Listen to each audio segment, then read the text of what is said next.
কয়েকদিন ধরে ভারতীয় মিডিয়ায় আমাদের দেশ সম্পর্কে নানা ধরনের খবর ছাপা হচ্ছে, যার ম্যাক্সিমামই হলো ভুয়া খবর। এবং কেবল মিডিয়াতে নয়, সোশ্যাল মিডিয়াতেও আমরা নানা রকম উদ্ভট খবর, নানা রকম ভিডিও দেখছি, যে ভিডিওতে দাবি করা হচ্ছে যে হিন্দু নারীদের ধর্ষণ করা হচ্ছে, কোথাও দাবি করা হচ্ছে যে হিন্দু সন্তানকে নিয়ে গেছে কেউ, তাকে উদ্ধারের জন্য মানববন্ধন করা হচ্ছে। এসব নানা ধরনের খবর কিন্তু ছাপা হচ্ছে। তো এই যে কোনটা ভুয়া নয়, এগুলি দেখার জন্য এই দেশে আর কি পৃথিবীতে বলতে পারেন আপনি নানা ধরনের ফ্যাক্ট চেকার আছে। এই ফ্যাক্ট চেকারগুলোতে আপনারা যেও চেক করতে পারেন। বাংলাদেশে যে ফ্যাক্ট চেক প্রতিষ্ঠানটি খুবই জনপ্রিয় এবং খুবই এরই মধ্যে অনেক নাম করেছে, অনেক বড় বড় ভুয়া নিউজকে তারা আইডেন্টিফাই করেছে, সেটার নাম হলো রিউমার স্ক্যানার। আপনার গুগলে যে রিউমার স্ক্যানার দিয়ে সার্চ দিলেই পেয়ে যাবেন। এরা যে কাজটা করে, কোনো একটা রিউমারকে, গুজবকে আইডেন্টিফাই করে এবং বলে এটা কিভাবে গুজব হলো, মূল ঘটনাটা কি, এবং তারা কিভাবে কোন ছবিকে কোথা থেকে নিয়েছে, কোন ভিডিওকে কোথা থেকে নিয়েছে, নিয়ে কিভাবে তারা একটা গুজবের মতো করে বানিয়ে মানুষকে ধোঁকা দেওয়া, মানুষকে বিভ্রান্ত করার চেষ্টা করছে, এরা সেগুলি বের করে।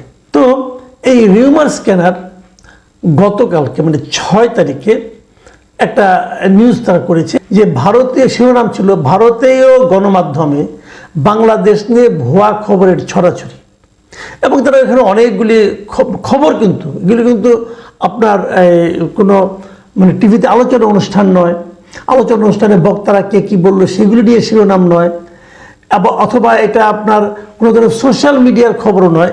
তারা একদম খবর মানে যেটা নাকি ভারতের কনভেনশনাল মিডিয়াতে, মানে প্রিন্ট মিডিয়া অথবা অনলাইন মিডিয়া অথবা টেলিভিশন, এগুলোতে প্রচার হয়েছে, সে ধরনের তারা একটা তালিকা করেছে। সেখানে তারা গত 12 আগস্ট থেকে 5 ডিসেম্বর পর্যন্ত এই ধরনের অনুসন্ধান করে কমপক্ষে 13টা তারা ভুয়া খবর পেয়েছে। যে এই 13টা খবর একদম সর্বৈব মিথ্যা, এবং এই খবরগুলো প্রচারিত হয়েছে 49টা গণমাধ্যমে। তাদের 49টা গণমাধ্যমে এই ভুয়া খবরগুলি প্রচার হয়েছে। এবং এখানে সর্বাধিক প্রচার করেছে রিপাবলিক বাংলা নামে যে টিভিটা আছে, ওরা এরকম 5টা গুজবের খবর হিসেবে প্রচার করেছে।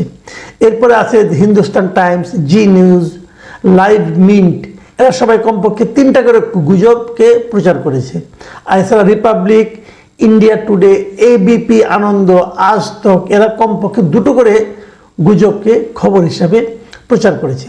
কিন্তু এটা আবার রিভার্স স্ক্যানার বলছে যে আমরা সবগুলো কিন্তু চেক করিনি, আমাদের হাতের কাছে যে কটা পেয়েছে সেখান থেকে আমরা তুলে ধরে ফ্যাক্ট চেক করে এই তালিকাটা করেছি। কাজে এই তালিকাটাকে আপনারা কিন্তু পূর্ণাঙ্গ তালিকা মনে করবেন না, খবরের সংখ্যা আরও অনেক বাড়বে যদি তারা ঠিকঠাক মতো করতে পারত। তাদের তো অত সময় নেয়, অন্য কতগুলি দেখবে। তারপরে তারা যে কটা পেয়েছে সেগুলির মধ্যে থেকেই তারা 13টা এরকম ভুয়া খবর পেয়েছে। এবং এখানে নানা ধরনের খবর আছে। যেমন একটা খবর আছে যে মুসলিম ব্যক্তির নিখোঁজ পুত্রের সন্ধানে মানববন্ধন ছিল একটা, ওটাকে তারা হিন্দু ব্যক্তির বলে দাবি করছে।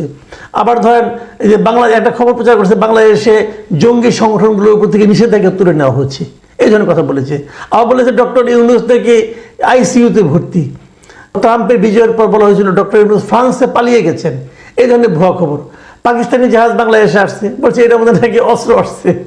তো এই ধরনের খবর আসছে। এবং যে সাইফুল ইসলাম মারা গেছে চিন্ময় কৃষ্ণের মামলার ওখানে, যাকে পিটিয়ে মারা হয়েছে, তাকে বলা হয়েছে সে নাকি চিন্ময় কৃষ্ণের আইনজীবী ছিল। এবং আরেকটা খবর প্রচার করেছে যে চিন্ময় কৃষ্ণের আইনজীবীর উপর নাকি হামলা হয়েছে, ওটা একদম ভুয়া খবর, একদম ভুয়া। এরকম 2-1টা খবর নিয়ে আমি একটু বরং ডিটেলে একটু যাই। যেমন যে পাকিস্তানের যে জাহাজটা, সেটা মানে আপনার 13 নভেম্বর বাংলাদেশে আসছে, বলা হয়েছে এটার মধ্যে নাকি পাকিস্তান থেকে অস্ত্র আনা হয়েছে। কিন্তু আসলে ঘটনা হলো এই জাহাজটার নাম হলো MV ইউয়ান জিয়ান ফা ঝাং। এটা একটা বাণিজ্যিক জাহাজ, এবং এই জাহাজের মাধ্যমে শিল্পের কাঁচামাল ও ভোগ্যপণ্য আনা হয়েছে। তারা কিন্তু বলে দিল যে সামরিক অস্ত্র আনা হয়েছে।